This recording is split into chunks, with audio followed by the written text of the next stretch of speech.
ও এলাকার লোকেরা, নিজের হাতে মূর্তি বানিয়ে মাথাটাকে নিচু করে ওম নমো ভগবতী কেন পড়ো? কেন কেন? ক্বালু ওয়াজাদনা আবানা লাহা আবিদিন। দেখেন কনভারসেশন কি এক পক্ষের হয়? কথোপকথন করতে হলে কয় পক্ষ লাগে? উনি বললেন এই মূর্তিগুলোর সামনে তোরা মাথা নত করে দাঁড়িয়ে থাকিস কেন? তারা বলল ওয়াজাদনা আবানা লাহা আবিদিন, আমরা আমাদের বাপ দাদাদেরকে দেখছি এরকম করতে, এজন্য আমরাও করি। সাইয়েদনা ইব্রাহিম বললেন লাকাদ কুনতুম আনতুম ওয়া আবাউকুম ফি যালালিম মুবিন, তোরাও শেষ, তোর বাপ দাদারাও শেষ, তোদের বাপ দাদারাও গোল্লায়, তোরাও গোল্লায়, চিল্লাই কোন ঠিক কিনা? কি কনভারসেশন! এরপরে বাৎসরিক পূজা অনুষ্ঠানের দিন আসলো। কিছুদিন আগে একটা হয়েছে না সরস্বতী, এটা বোধহয় হিন্দু ভাইদের বিদ্যার দেবী। এরা এক একজনের কাছে এক একটা জিনিস নিয়ে যাওয়া লাগে, আমরা সব জিনিস চাই একজনের কাছে, তিনি কে? এটা কঠিন না সহজ? বিদ্যার জন্য ওই মন্দিরে, সৌন্দর্যের জন্য এই মন্দিরে, খাদ্যের জন্য দুর্গার কাছে, ঝামেলা না? আমরা সব কিছুর জন্য একজনের কাছে যাই, তিনি কে? বাৎসরিক পূজা অনুষ্ঠানে সবাই ইব্রাহিমরে ধরছে, ইব্রাহিম চল আমরা পূজা দিতে যাব। সাইয়েদনা ইব্রাহিম ফানাযারা নাযরাতান ফিন নুজুম, তাকালেন আকাশে আর বললেন ইন্নী সাকিম, আমি যেতে পারবো না, আমি অসুস্থ। আমি কি আসলে সুস্থ ছিলাম? তো অসুস্থ বললেন কেন? কারণ অসুস্থতা দুই ধরনের, চিল্লায় বলেন, একটা শারীরিক আর একটা। সাইয়েদনা ইব্রাহিম মানসিকভাবে প্রচন্ড বিপর্যস্ত ছিলেন, অসুস্থ ছিলেন। এর কারণ গোটা উম্মত মূর্তির পূজা করে, এই দৃশ্য দেখে কোন নবী মানসিকভাবে সুস্থ থাকতে পারে? উনি বললেন আমি অসুস্থ, তোমরা যাও। সবাই বলল ঠিক আছে আমরা যাই। ইব্রাহিম তুই আমাদের ঘরের মূর্তিগুলারে পাহারা দে। মূর্তি পাহারাদার একজন ভালো লোক পাওয়া গেছে, মূর্তি পাহারা দেওয়ার জন্য ভালো একজন পাহারাদার পাওয়া গেছে। নাম কথা কন, কথা বুঝতে কষ্ট হচ্ছে মনে হয়। মূর্তি পাহারা দেওয়ার জন্য কারে পাওয়া গেছে? সাইয়েদনা ইব্রাহিম কয় ঠিক আছে আজকে পাহারা দিমু, জন্মের পাহারা, যা তোরা দিতাছি, পাহারা দিতেছি যা। এইবার সাইয়েদনা ইব্রাহিম মূর্তির ঘরে ঢুকলেন। দেখেন কি সুন্দর কথোপকথন আল্লাহ তুলে ধরলেন।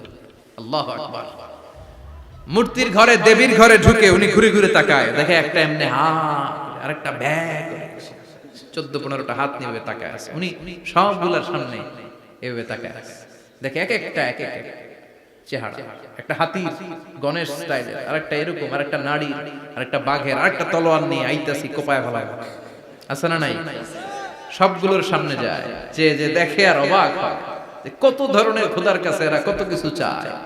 আর যে দেখে প্রত্যেকটার সামনে ডেজার্টস আইটেম, মিষ্টান্ন, এক একটার সামনে রসমালাই, এক একটার সামনে কালো জাম, লাল জাম, রসগোল্লা, চামচাম, দুধ মালাই, মালাই চপ, আছে না নাই?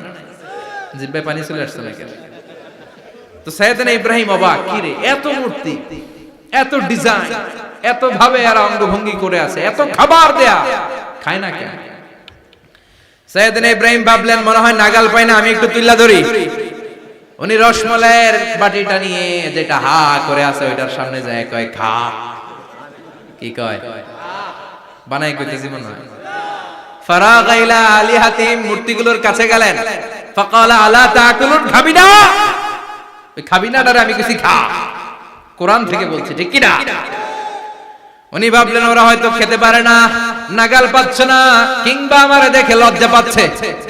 নিজ থেকে রসমালাইয়ের বাটি তুলে ধরলেন, উনি বললেন খা, আর ওগুলা কয় হা হা করে রয়েছে, নরেও না সরে। উনি মুখের সামনে তুলে ধরে বললেন আলা তাকুলুন, খা। সবগুলার সামনে গেলেন, খা খা, কেউ খায় না, ওগুলো হা করে আছে। সাইয়েদনা ইব্রাহিম বললেন খা, কেউ কথা কয় না। উনি বললেন খাবি না কেন? তাইলে কথা ক। এই যে কষ্ট করে উড়াইলি, মুখের সামনে দিলাম, খাবি না কেন? কথা বল। আলা তাকুলু, খাবি না কেন? কথা বল। মালাকুম লা তাতাকাল্লামুন, খাবি না কেন? মালাকুম লা তানতিকুন, হয় খা নয় কথা ক। বলতেই লাগলেন খা খা, প্রত্যেকটা মূর্তির সামনে গেলেন, খা, ওগুলো করে আছে হা, কোনো কথা কয় না। কয় কেন খাবি না? তাহলে কথা ক। খায়ও না, কথাও কয় না। আপনার ছেলে বায়না ধরছে, আব্বা চানাচুর খাবো। কি খাবো? চানাচুর কিনে দিলেন, এই নে চানাচুর। এখন চানাচুর খায় না। কিরে বাপ খাবি না কেন? কথাও কয় না, খায়ও না, কথাও কয় না। এখন বাকি আছে কোনটা? কথা কর। ফারাগা আলাইহিম দারবাম বিল ইয়ামিন, ডান হাতে কোপানো শুরু করলেন। ইচ্ছা মতো ঘুষি কিল মারতে মারতে মূর্তিগুলার সাইজ। ফারাগ আলাইহিম দরবাম বিল ইয়ামিন, এক একটা নবীর হাতে জান্নাতি শক্তি দিয়েছে কে? খা নাইলে কথা ক, খায় না, কথাও কয় না, বাকি আছে মায়ের মারতে শুরু করলেন। মারতে মারতে সব শেষ, তারপরে খুঁজে পেলেন একটা কুড়াল। কি পাইলেন? কুড়াল দিয়ে মারতে আরো সুবিধা, খালি এটারে এভাবে মারে ওইভাবে মারে, মারতে মারতে যতগুলো মূর্তি ছিল সবগুলো মেরে বড় মূর্তিটার গায়ে মারতে যাবে, in the mean time stop, না এটারে মারো না। ফাজআলাহুম জুদাদান, সবগুলোর টুকরা টুকরা, ইল্লা কাবীর আল্লাহুম, বড়টা ছাড়া ওইটারে রেখে দিলেন। আর বুদ্ধি করে কুড়ালটারে বড়টার কাঁধে ঝুলাইয়া দিলে, বড় মূর্তিটার কাঁধের মধ্যে ঝুলাইয়া দিলেন। ঘটনাটা সুন্দর হয়েছে না? এখন কেমন যেন মনে হয় এটা কুপাইয়া দাঁড়া রয়েছে বাপের বেটার মতো। বড় পূজার শেষ, পূজার দিনক্ষণ শেষ। বিকেল বেলা পূজা মণ্ডপ থেকে সব এসে দেখে সর্বনাশ। পাহারাদার ইব্রাহিম কই, আনতা ফাআলতা হাযা বিআলিহাতিনা ইয়া ইব্রাহিম। ইব্রাহিম, সর্বনাশ কে কইছে? তুই কইছত নি? কই আইন বড়টাই কইছে, ওইটারে জিজ্ঞেস করো। বাল ফাআলাহু কাবীরুহুম হাযা ফাসআলুহুম ইন কানু ইয়ানতিকুন। কোরআন থেকে বলছে, আমি করি নাই। ওই দেখ কুড়ালটা কার কান্দে? বড়টার কান্দে, ওইটারে জিগা। সবাইকে খাইছে।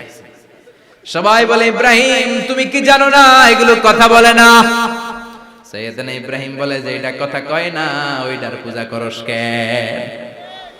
যেটা কথা বলে না, যেটা নিজেরাই নিজেদেরকে মায়ের থেকে বাঁচাতে পারে না, নিজেরাই নিজেদেরকে রক্ষা করতে পারে না, তোরে কিভাবে রক্ষা করবে? এগুলোর পূজা কেন করিস? ফাবুহিতাল্লাযী কাফার, কারো কোনো জবাব নাই, লা জবাব। সবাইকে, ইব্রাহিম তুই বড্ড বেড়ে গিয়েছিস, তোরে নমরুদের কাছে নেওয়া হবে, রশি দিয়ে পেঁচিয়ে নমরুদের কাছে নেওয়া হবে। নমরুদের নাম শুনছেন? শোনেন নাই বোধহয়? শোনেন নাই? পৃথিবীতে 4 জন বাদশা ছিল, যারা গোটা বিশ্বের বাদশা।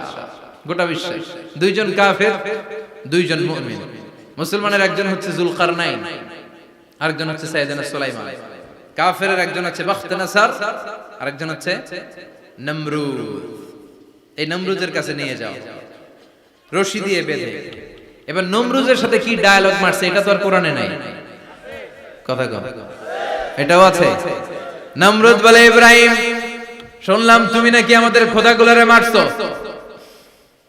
তুমি নাকি কোন আল্লাহর ইবাদত করো, তুমি নাকি কোন নতুন রবের তথ্য নিয়ে আমাদের বাবেল নগরীতে আগমন করেছো। আমি ছাড়া কোনো খোদা আছে বলে তো আমি শুনি নাই। এই বাবেল নগরীতে আমি ছাড়া কোনো খোদা আছে আজকে নতুন শুনলাম। কে তোমার খোদা? কি তার পাওয়া? এবার ডায়ালগ মারা শুরু করলেন সাইয়েদনা ইব্রাহিম। সাইয়েদনা ইব্রাহিম বললেন, রব্বি আল্লাযী ইউহয়ী ওয়া ইউমীত, আমার রব এমন রব যিনি জীবন দেয় আবার মরণও দেয়। প্রথমটারে দিলাম মরণ, পরেরটারে দিলাম জীবন। তোমার রব যেরকম করে জীবন দেয় আর মৃত্যু দেয়, আমিও জীবন দেই, আমিও মৃত্যু দেই। চিল্লায় পড়েন নাউযুবিল্লাহ। সাইয়েদনা ইব্রাহিম বিপদে পড়ে গেলেন। তাই তো, আসলেই তো প্রথম লোকটারে মৃত্যু দিল, দেয় নাই? কথা কন, ছুরি মেরে রক্ত বের করে ওর মৃত্যু দেয় নাই? পরের লোকটারও একই ভাবে মৃত্যু দিতে যে সেখান থেকে বাঁচিয়ে জীবন দিল। ভেজাল আছে না নাই? এবার সাইয়েদনা ইব্রাহিম বলে, ফাইন্নাল্লাহা ইয়াতি বিশ-শামসি মিনাল মাশরিকি ফাআতি বিহা মিনাল মাগরিবি ফাবুহিতাল্লাযী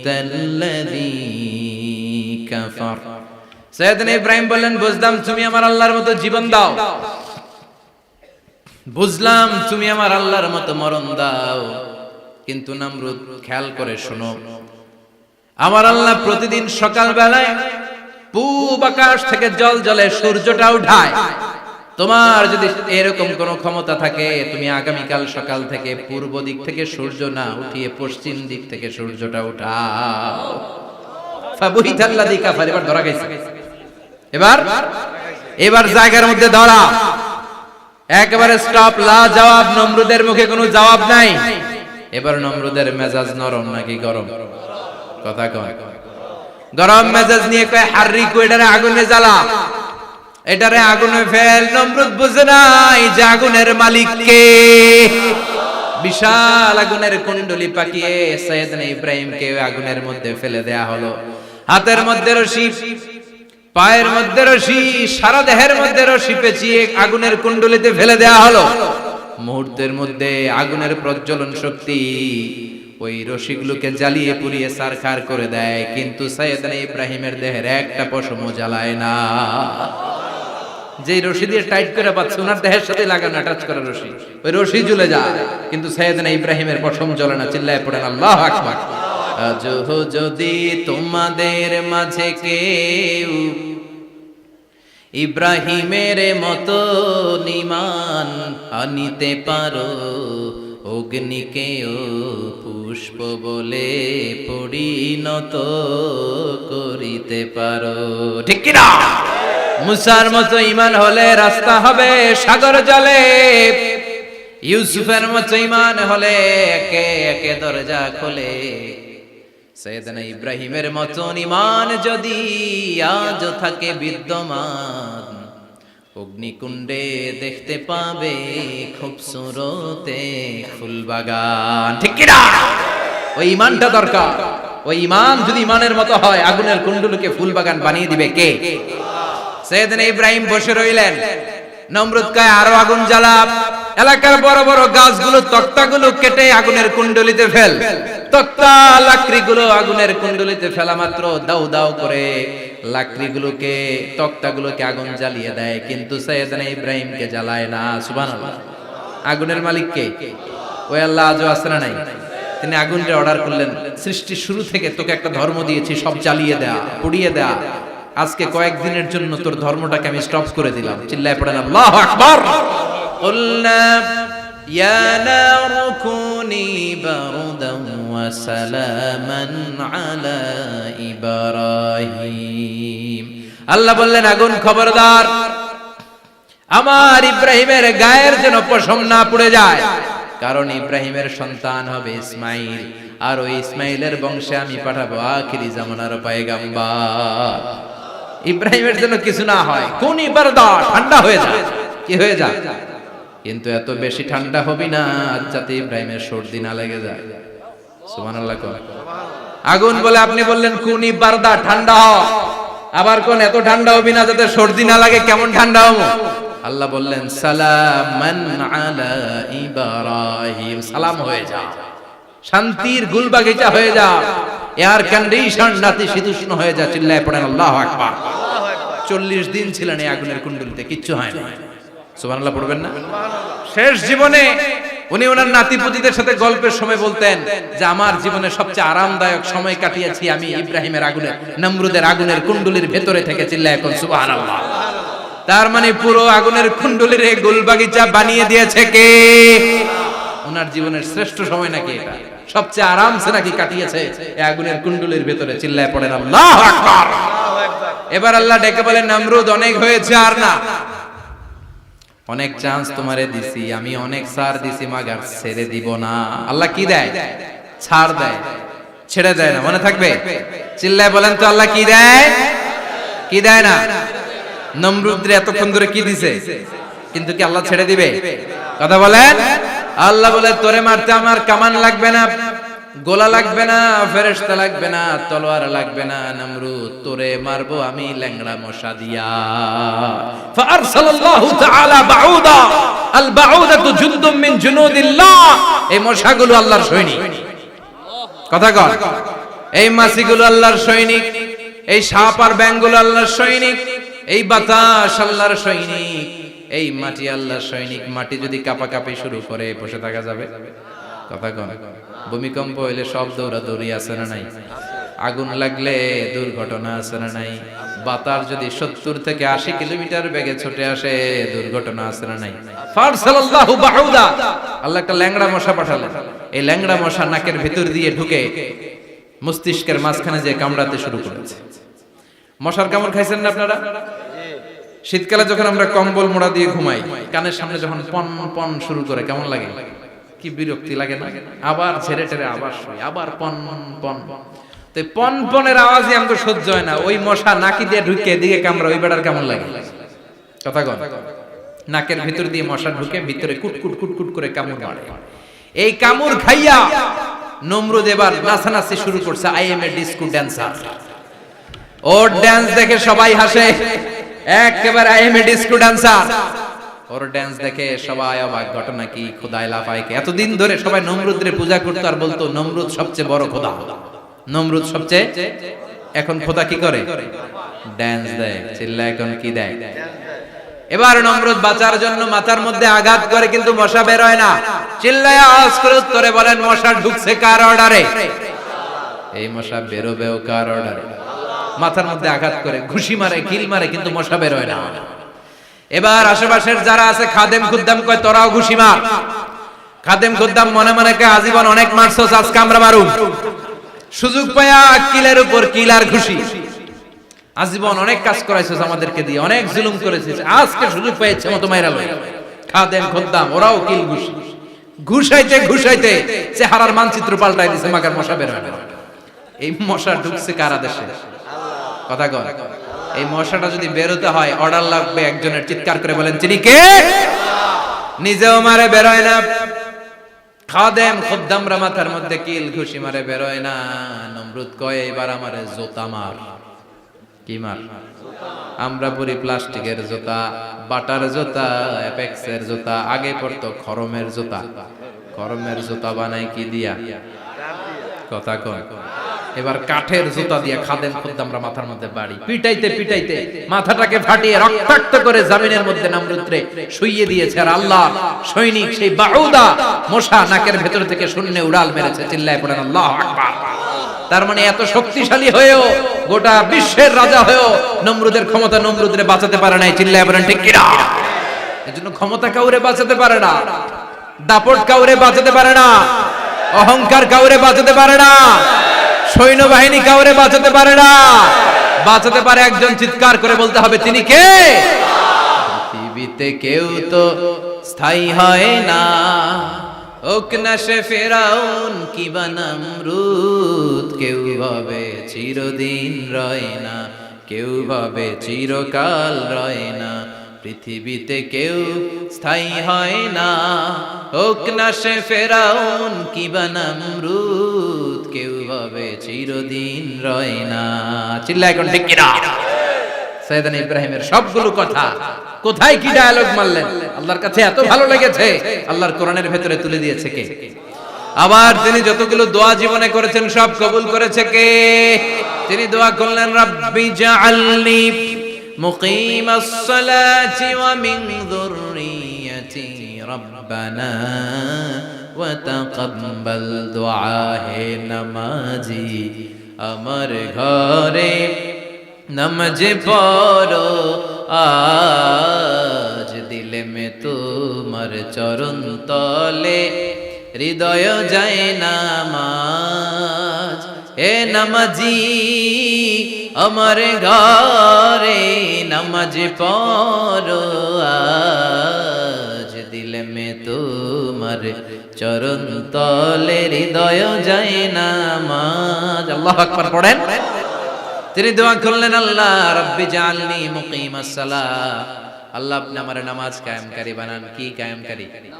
তার মানে নামাজ পড়লে সবাই মিলে পড়তে হবে, ঠিক কি না? নামাজ কায়েমকারী বানান। আমার সন্তান ইসমাইলের নামাজ কায়েমকারী বানান। আমার দোয়াটা কবুল করেন। কবুল করে নিল কে? আবার বললেন, আল্লাহ মক্কার নিরাপদ বানান। কবুল করলো কে? আবার বললেন, ওয়াবা'আস ফীহিম রাসূলা। আল্লাহ এই শহরে একজন নবী পাঠান। কবুল করলো কে?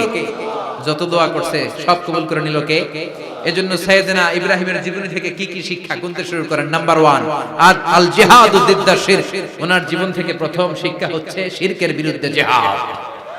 মুমিনের জীবনে জিহাদ চলবে কিসের বিরুদ্ধে? উনি মূর্তির সাথে আপোষ করে নাই, গাছের সাথে আপোষ করে নাই, মাছের সাথে আপোষ করে নাই, ধ্রুব তারা, চাঁদ, সূর্যের সাথে আপোষ করে নাই। উনি এক আল্লাহকে খুঁজে পেয়েছে। চিল্লায় বলেন ঠিক কিনা? আল্লাহ সব গুনাহ ক্ষমা করে, শিরকের গুনাহ ক্ষমা করে। 2 নাম্বার শিক্ষা হচ্ছে সত্যকে অন্বেষণ করতে হবে। ওইটা আমার বাবার বিরুদ্ধে যাক, ওইটা আমার দাদার বিরুদ্ধে যাক, ওইটা আমার দলের বিরুদ্ধে যাক, ওইটা আমার মতের বিরুদ্ধে যাক, সত্য যেখানে আমিও সেখানে। চিল্লায় এখন ঠিক কিনা? এটা হচ্ছে সাইয়েদনা ইব্রাহিম আলাইহিস সালামের ঈমান স্পিরিট। শিরকের বিরুদ্ধে মুমিন জিহাদ করবে। সত্য যেখানে আছে মুমিন তালাশ করে সেটাকে ছিনিয়ে আনবে।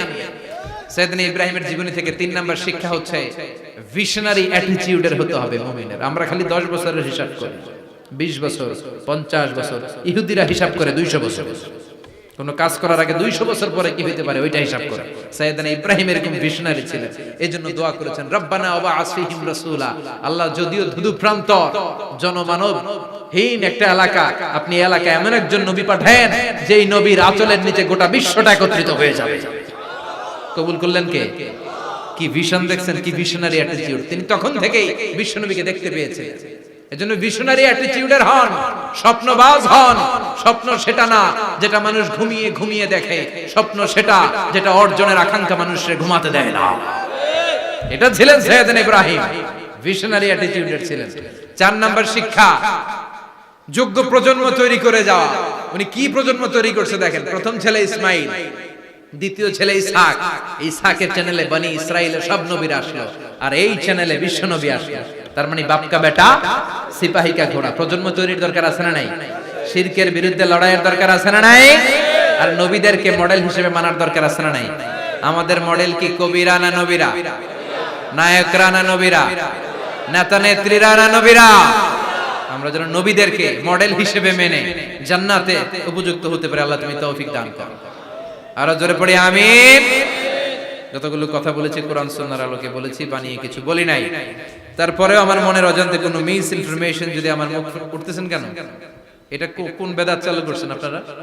হ্যাঁ, এটা খুব বড় বেয়াদবি। বসেন বসেন। 2 ঘন্টা যার সামনে লেকচার শুনলেন, এর পিঠ দিয়ে চলে যায়। এগুলো পাইছেন কোথায় আপনারা? কার আলোচনার সময় এগুলো করলো? একসাথে বিদায় নিতে কথা বলেন।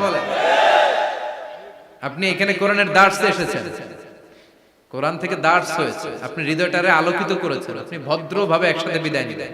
যদি ঘোষণা আসে সেন্ট্রালি যে আমরা বিদায় নিচ্ছি, বিদায় নিলেন। যদি ঘোষণা আছে দোয়া নিয়ে বিদায় নিলেন। বক্তা আলোচনা শেষ না করতেই ওঠা বসা, এটা কোথা থেকে শিখেছেন? ঠিক না। এই অ্যাটিটিউড পাল্টান। সাইয়েদনা ইব্রাহিমের সৈনিক যারা, এরা এরকম হতে পারে? বিশ্বনবীর উম্মত যারা, তারা এরকম করতে পারে?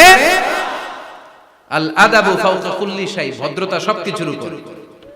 ভদ্রতা সবকিছুর উপরে। আমরা যেন মুআদ্দাব হই, আদব বলা হই। আল্লাহ তুমি আমাদেরকে বুঝার তৌফিক দান করো। নবীরা যে শিক্ষা, যে উপমা, যে মিসাল আমাদের জন্য রেখে গেলেন, আমরা যেন এগুলো আমল করে জীবনটারে আলোকিত করতে পারি, তৌফিক দান করো। সাইয়েদনা ইব্রাহিমের জীবনী গ্রন্থ ঘরে থাকা চাই। আমি দেদারসে আলোচনা করে যাই না, আমি বাড়ির কাজ দিয়ে যাই। সাইয়েদনা ইব্রাহিমের জীবনীর একটা গ্রন্থ, ওনার বায়োগ্রাফি অফ সাইয়েদনা ইব্রাহিম আলাইহিস সালামের একটা জীবনী গ্রন্থ আমাদের ঘরে থাকার দরকার আছে না নাই? কিনতে রাজি আছেন সবাই? পড়তে রাজি আছেন? নিজে পড়বেন, আলোকিত হবেন, এই ধরনের বই অন্যকে উপহার দিবেন, সমাজটাও আলোকিত হবে। ঠিক কিনা? আল্লাহ আমাদের সবাইকে তুমি বোঝার তৌফিক দান করো। সুবহানাকাল্লাহুম্মা বিহামদিকা আশহাদু আল্লা ইলাহা ইল্লা আনতা আস্তাগফিরুকা ওয়া আতুবু ইলাইক। আল্লাহুম্মা আমিন।